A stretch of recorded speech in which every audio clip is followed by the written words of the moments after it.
The Gold Ribbon of Merit by Empyrean Brum.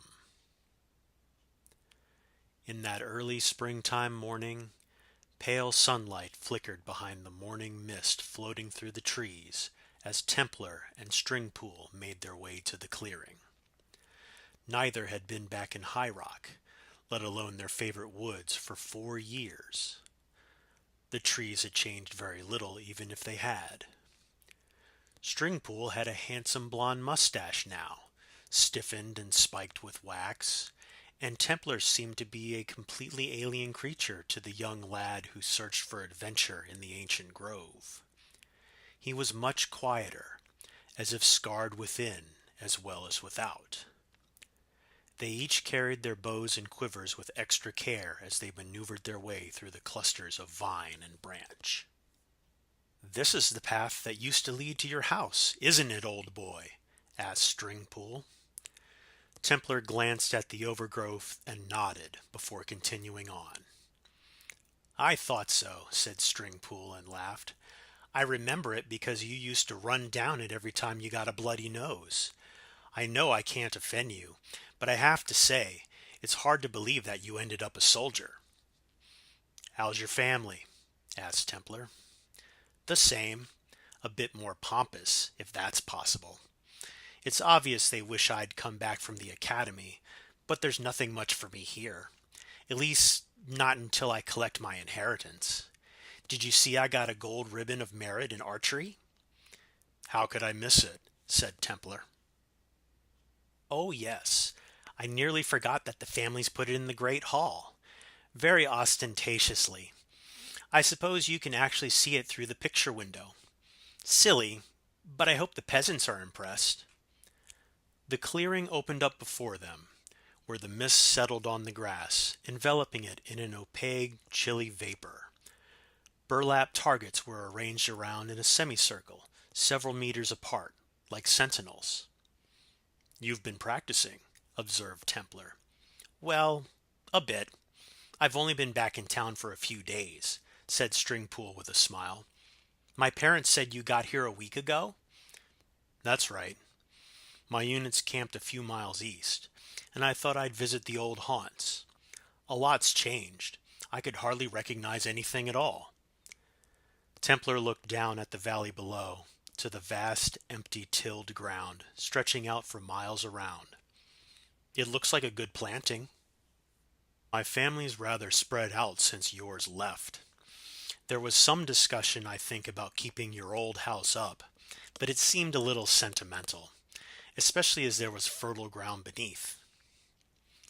Stringpool strung his bow carefully. It was a beautiful piece of art, darkest ebony and spun silver filigrees, handcrafted for him in Wayrest. He looked over at Templar stringing his bow and felt a twinge of pity. It was a sad, weathered utensil, bound together with strips of fabric. "If that's how they taught you to string your bow, you need some advisors from the academy in that army of yours," said Stringpool as gently as he could. "The untightened loop is supposed to look like an X in an O. Yours looks like a Z and a Y." "It works for me," said Templar. "I should tell you, I won't be able to make an afternoon of this. I'm supposed to join my unit this evening." Stringpool began to feel annoyed by his old friend.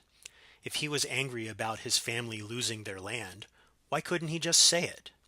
Why did he come back to the valley at all?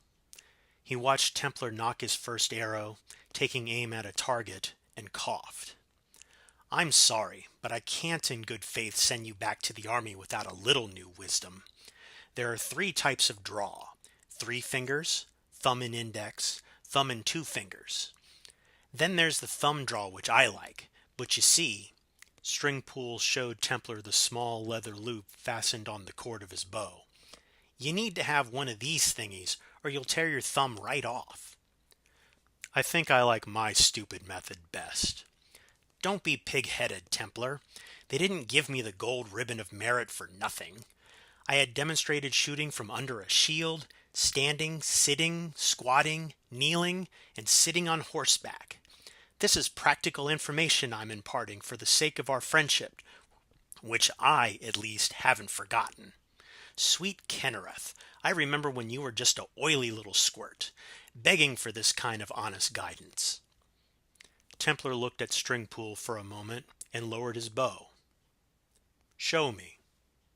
Stringpool relaxed, shook away the tensions that had been building.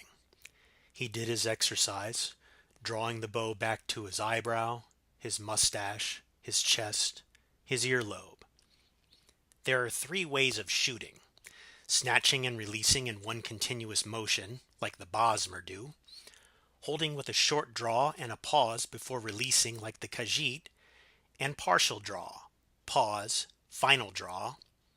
Stringpool fired the arrow into the center of the target with cool precision. And release, which I prefer. Very nice, said Templar. Now you, said Stringpool. He helped Templar select a grip, nock his arrow correctly, and take aim. A smile grew on Templar's face. The first time Stringpool had seen such a childlike expression on the war-etched visage all afternoon.